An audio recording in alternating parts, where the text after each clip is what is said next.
నటరాజ స్వామి హారాన్ని చూస్తున్నారు కదా, ఎంత డిఫరెంట్ లుక్ లో ఉందో. మనకి ఇక్కడ పై భాగంలో చూసుకుంటే పర్ల్స్, గ్రీన్ బీడ్స్, నక్షి బీడ్స్ తో చాలా బ్యూటిఫుల్ గా డిజైన్ చేశారండి.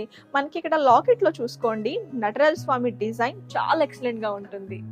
దీనిలో స్పెషల్ ఏంటంటే మనకి నటరాజ స్వామి చుట్టూ రూబీ పోటస్ తో డిజైన్ చేసి వాటి కిందనే మనకి ఎమరాల్డ్, కెంపు, రూబీ, బ్లూ స్టోన్స్ ని హ్యాంగ్ చేయడం వల్ల ఈ హారానికి చాలా అందం వచ్చిందండి.